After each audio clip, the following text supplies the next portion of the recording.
Damos as boas-vindas a você que mais uma vez está conosco para participar desse estudo da Bíblia, produzido e apresentado pelo Ministério de Ensino Bíblico da Primeira Igreja Batista de Manaus.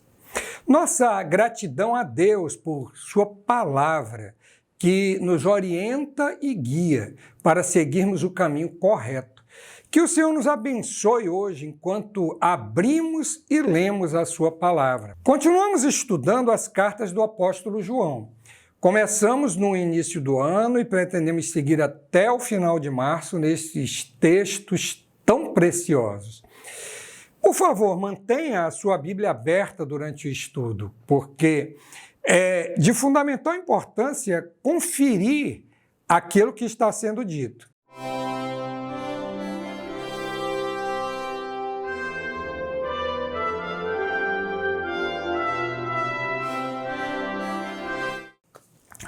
O texto de hoje vai dar um pequeno salto no capítulo 2 da primeira carta.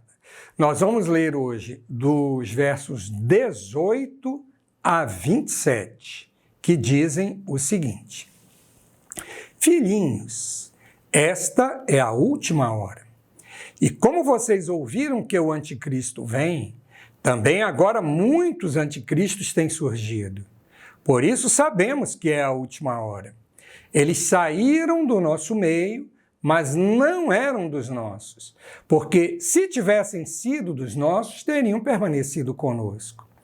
Mas eles se foram para que ficasse manifesto que nenhum deles é dos nossos.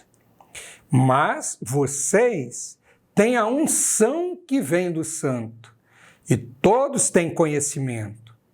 Não escrevi a vocês porque vocês não conhecem a verdade, mas porque vocês a conhecem, e porque nenhuma mentira procede da verdade. Quem é mentiroso, senão aquele que nega que Jesus é o Cristo?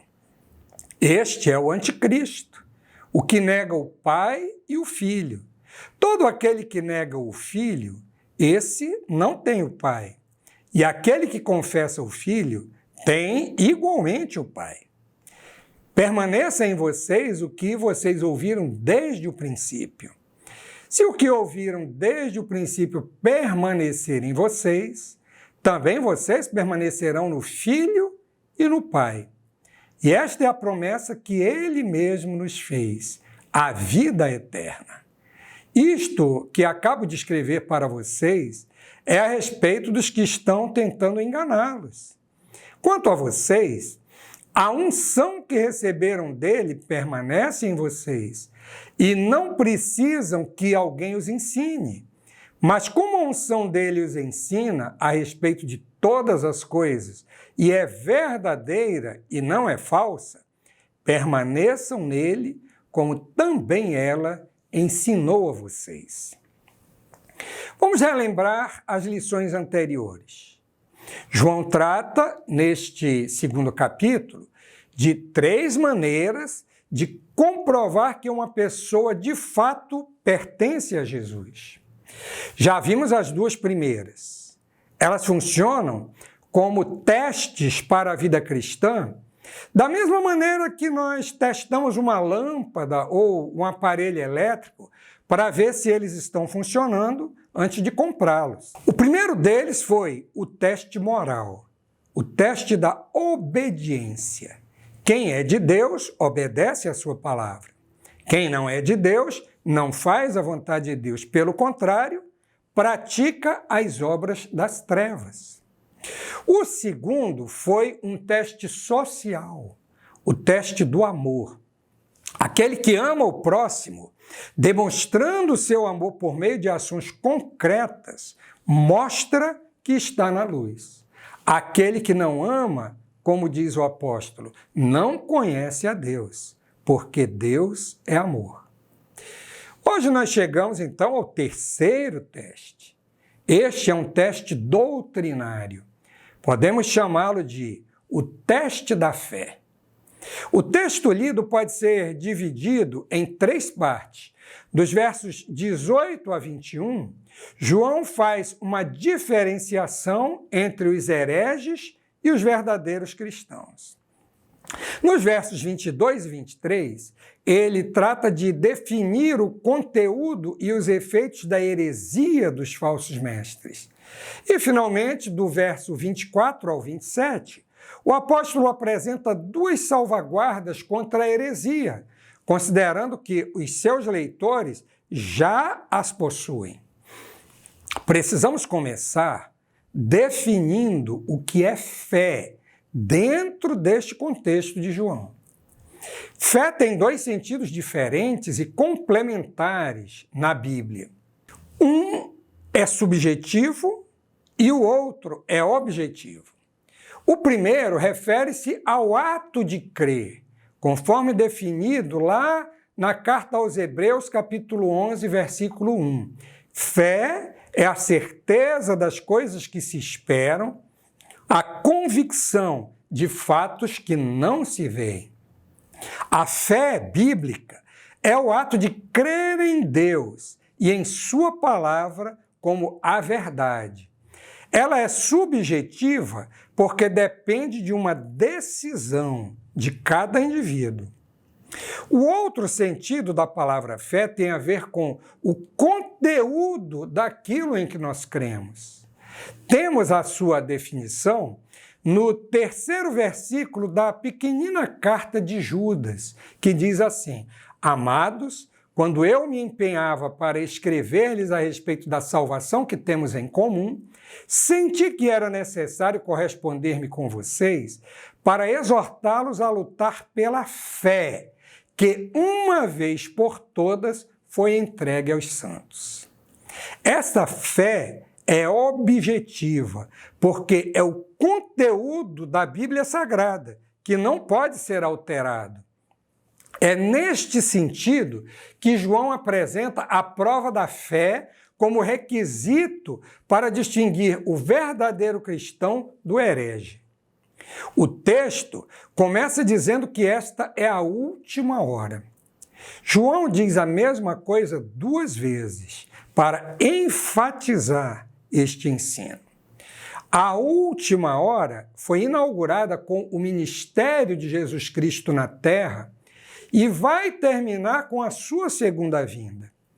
A expressão última hora é sinônimo de últimos dias, últimos tempos e fim dos tempos, conforme nós lemos em outros textos do Novo Testamento. Esta verdade é confirmada na carta aos Hebreus, capítulo 1, versos 1 e 2, onde o escritor diz assim: Antigamente, Deus falou muitas vezes e de muitas maneiras aos pais pelos profetas, mas nestes últimos dias nos falou pelo Filho, a quem constituiu herdeiro de todas as coisas e pelo qual também fez o universo. A partir do momento em que Jesus subiu aos céus, a sua segunda vinda pode ocorrer a qualquer instante. A história do homem chegará ao final, mas a história da salvação vai continuar, porque aqueles que vencerem com Cristo reinarão com ele eternamente. Uma das evidências deste último tempo é o aparecimento de anticristos. Essa palavra ocorre somente na primeira e segunda cartas de João. Mas o conceito está presente em vários outros lugares na Bíblia. O apóstolo diz que o anticristo virá, mas os anticristos já estão presentes no mundo. Esse anticristo personifica a malignidade presente no mundo, liderada pelo arqui-inimigo de Deus, Satanás. Quanto aos anticristos, são todos aqueles que rejeitam o conselho de Deus e fazem a vontade do maligno. A palavra anticristo tem o sentido de alguém que é totalmente contrário a Cristo, que o nega de forma definitiva e enfática. Mas não devemos nos enganar pensando que é fácil distinguir esse anticristo. O apóstolo Paulo, escrevendo aos Tessalonicenses, fala desse anticristo como o homem da iniquidade. Ele diz assim: ninguém de modo nenhum os engane, porque isto não acontecerá sem que primeiro venha a apostasia e seja revelado o homem da iniquidade, o filho da perdição, o qual se opõe e se levanta contra tudo que se chama Deus ou é objeto de culto, a ponto de assentar-se no santuário de Deus, apresentando-se como se fosse o próprio Deus. Quanto aos anticristos, que, segundo João, já estão presentes em nosso meio, devemos identificá-los com os falsos mestres, que têm se apresentado durante toda a história da igreja. João volta a falar deles no capítulo 4, versículo 1. Amados, não deem crédito a qualquer espírito, mas provem os espíritos para ver se procedem de Deus, porque muitos falsos profetas têm saído do mundo afora. Essas palavras de João continuam mais atuais do que nunca. O próprio Jesus exortou os seus discípulos a respeito desses falsos profetas, no Evangelho de Marcos, capítulo 13, verso 22.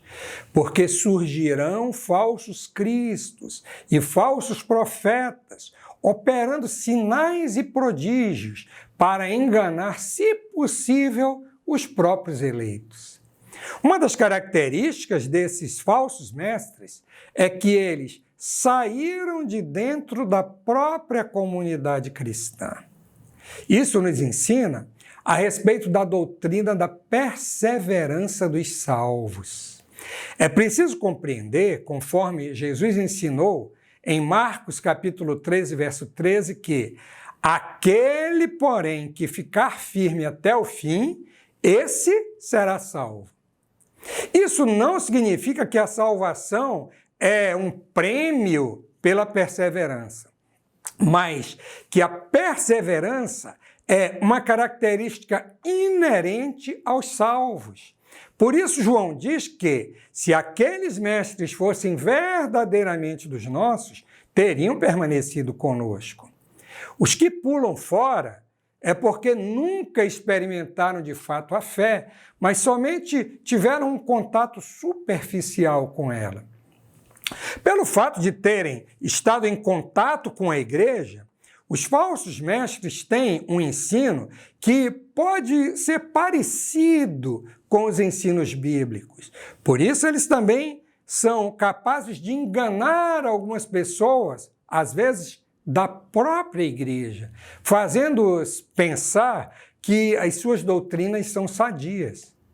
Como é que nós podemos nos precaver contra isso? Conhecendo a verdade.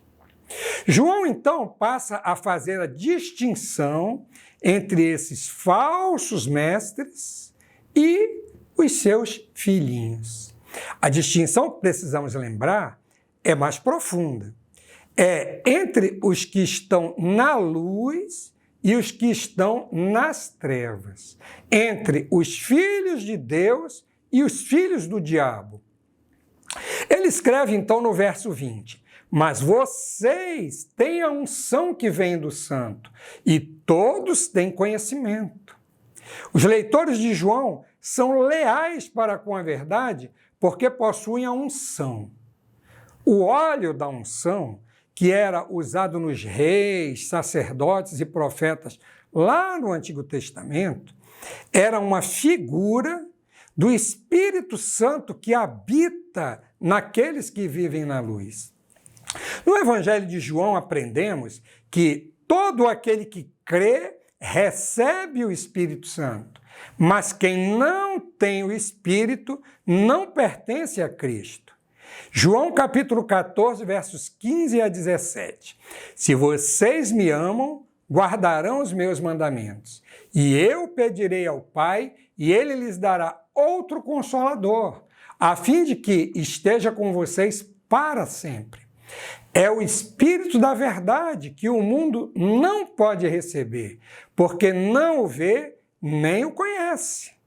Vocês o conhecem, porque ele habita com vocês e estará em vocês. O apóstolo Paulo afirma esse fato quando escreve aos Romanos, capítulo 8, versículo 9.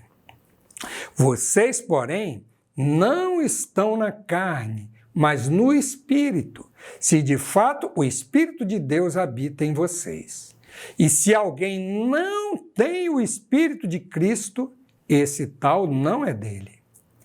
Os anticristos não possuem essa unção, não têm o Espírito Santo como guia e, por isso, não têm a capacidade de ensinar a verdade ao povo de Deus.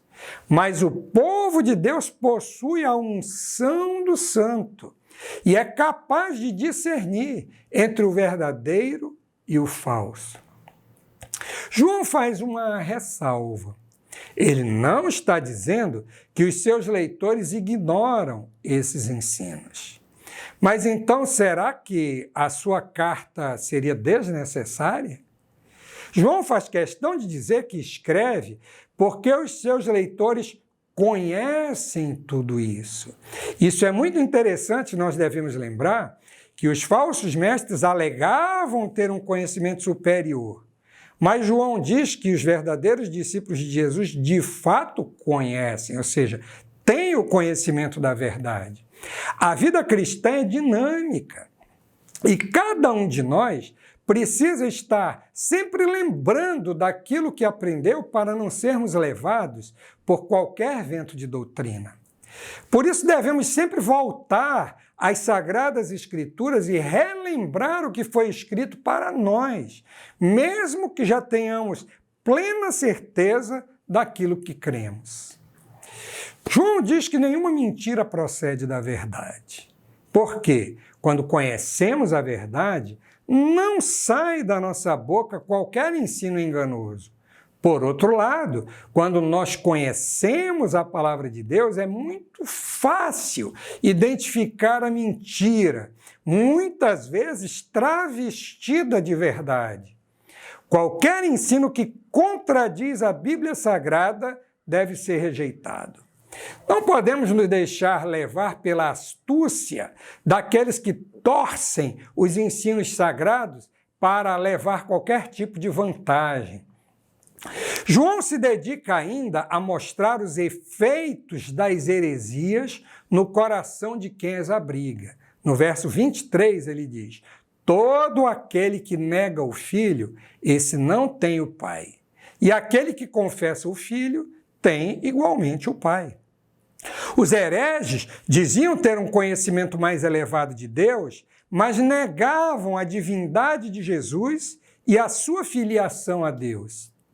Nos evangelhos aprendemos que não há nenhum outro lugar em que possamos encontrar o Pai, a não ser na pessoa do seu Filho, Jesus Cristo. Foi o que Jesus ensinou a Filipe no Evangelho de João, capítulo 14, versos 8 a 10. Filipe disse a Jesus: Senhor, mostre-nos o Pai, e isso nos basta. Jesus respondeu: há tanto tempo estou com vocês, Filipe, e você ainda não me conhece? Quem vê a mim, vê o Pai. Como você diz, mostre-nos o Pai? Você não crê que eu estou no Pai e que o Pai está em mim? As palavras que eu digo a vocês, não as digo por mim mesmo, mas o Pai que permanece em mim faz as suas obras. A negação de Jesus como Filho de Deus não é uma atitude de pouca importância. Trata-se de um erro básico, uma concepção que derruba todo o alicerce da fé cristã. Não basta considerar Jesus como um grande homem, um profeta especial, uma pessoa iluminada, um filósofo incomparável ou um exemplo de vida. Se não conhecemos a Jesus como o Filho de Deus, como o próprio Deus revelado pela encarnação, o resultado é a negação do próprio Deus.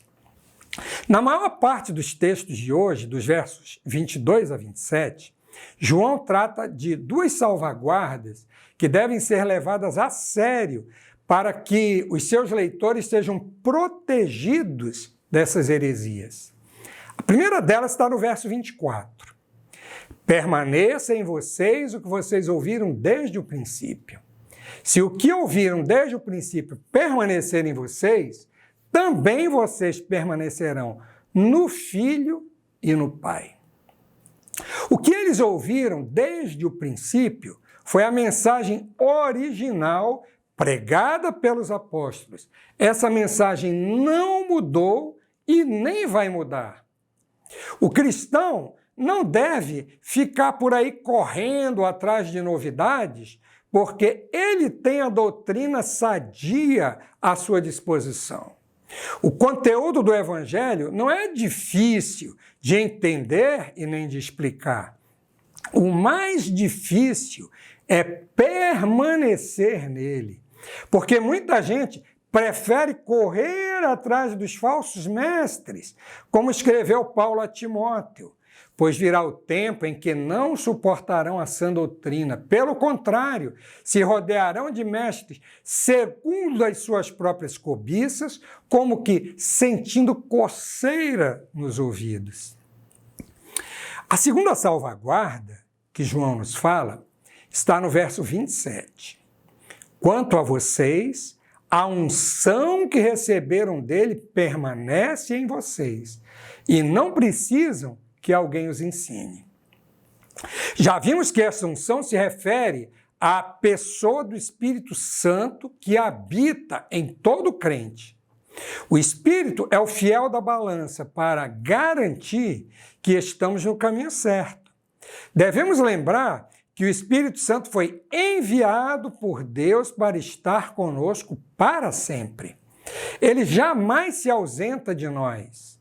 Ele garante a nossa salvação e nos guia pelo caminho certo. Por isso, nós não temos necessidade de buscar conhecimento de Deus fora das Escrituras Sagradas. Com essas duas salvaguardas, o ensino apostólico e a unção do Espírito, podemos seguir confiantes de que estamos fazendo a coisa certa. Sendo assim, podemos confiar na promessa de Deus mencionada por João no verso 25. Temos a vida eterna.